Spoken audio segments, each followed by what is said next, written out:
It's a meme. Oh, is it? Okay, well, that just shows how old I am and don't care. Good afternoon, crypto maniacs. I'm here with my producer Sam, and we thought it'd be fun to go through some of Michael Saylor's tweets today. He's basically the guy that started the crypto boom that started last year because he was one of the first, or the first corporate to buy Bitcoin. And he was actually the guy that also convinced Elon Musk to buy Bitcoin. I just wanted to comment on some of his tweets because they're pretty cryptic, some of them. They had really good cash flow, like 300 million bucks. And he thought, well, if it's sitting in USD, it's going to be deflated. So then let's put some of this in Bitcoin and let it grow, grow some shareholder value. So this is his pinned tweet, and it's like super cryptic. Bitcoin is a swarm of cyber hornets serving the goddess of wisdom, feeding on the fire of truth, exponentially growing ever smarter, faster, and stronger behind a wall of encrypted energy. He looks at everything is in terms of energy. The energy you put towards work to generate money, that's the real value, not the money itself. And then so he looks at Bitcoin as energy, as stored energy, right? If you store value in Bitcoin, it's basically the effort that you put in throughout time being saved throughout time into the future. So that's what he was talking about. He's a little crazy, but I gotta say, he's not stupid. He's got a double degree from MIT. He's literally a rocket scientist. Which is also probably why he relates to Elon Musk so well, because they're both rocket scientists. This is one of my favorite tweets from him. It's actually something I used to say. Bitcoin's only something you need in case you don't die tomorrow. The original quote was, money's only something you don't need until you die tomorrow. And I think that's somewhat true. 99.99% of the information cluttering communication channels is either irrelevant or dangerous to our economic health. Laser eyes rely upon focus and frequency. Hashtag Bitcoin, hashtag patience. I'm not so sure I understand what he's saying right there. I agree that information is pretty cluttered, especially if you look at Twitter. A lot of it's just garbage and it's dangerous. I really don't know what this laser eye thing is. It's all over YouTube and Twitter, actually. I really have no idea what this laser eye thing is about. Let's go to number 2. It's a meme. Oh, is it? Okay, well, that just shows how old I am and don't care.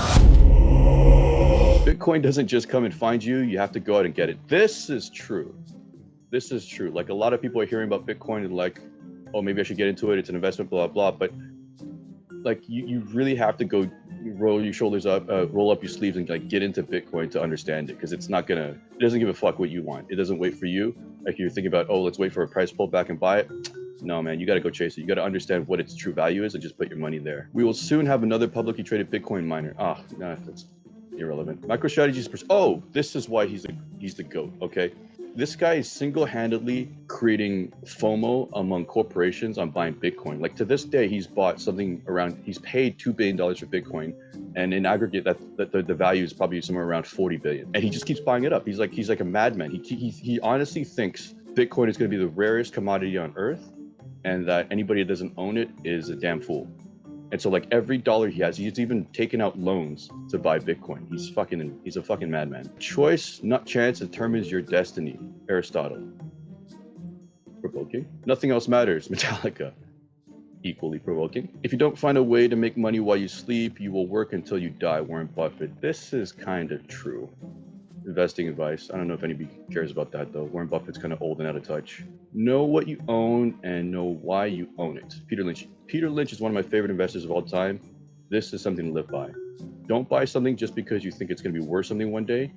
Buy it because you actually understand it, and buy it because you believe it. This is a good quote.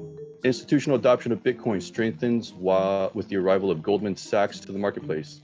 All right, so these guys are dipshits. Goldman Sachs, they literally went out in public like 2 weeks ago and said, there's not enough interest in Bitcoin. We don't want to do anything about it.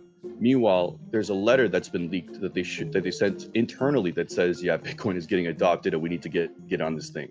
Fucking cocksuckers. Wall Street. Bitcoin is gaining credibility and as a digital analog of gold, but with greater convexity. My guess is that Bitcoin will, over time, take more market share from gold. Yeah, we all know that. Digital gold. Bitcoin has outperformed gold by 100x over the past decade. The next decade will witness the complete digital transformation of gold to Bitcoin and the demonetization of the precious metals asset class. Yeah, the pure gold market, I think somewhere around $6 trillion right now. Bitcoin is just under 1 trillion. So if you think about it that way, if Bitcoin takes over the gold market, Bitcoin will be about $450,000, $500,000 today each. Think about that. Citibank. All truth passes through 3 stages. First, it is ridiculed. Second, it is violently opposed. Third, it is accepted as being self-evident. Citigroup, Schopenhauer on Bitcoin. Yeah, Citigroup released a report recently that was like heavily bullish on Bitcoin, and it's been criticized by its peers, by other banks, and I think it's because these fuckers hate stuff that they can't make money off of, and they hate stuff that's new and they don't understand. And so instead of trying to understand it, it's so much easier to just shit on it, and that's what's happening with Bitcoin. But people are turning around. All right, and finally, I think this one's my favorite. You can never cross the ocean unless you have the courage to lose sight of the shore. Christopher Columbus. I think that's a good way to wrap up this thing. It's a perfect way to sum up Bitcoin. Bitcoin's a leap of faith, right? It goes against all convention and everything that we know, but it's the right thing to do. And so I just want to leave you guys with this quote. It's brilliant. All right, thanks for watching. Like and subscribe.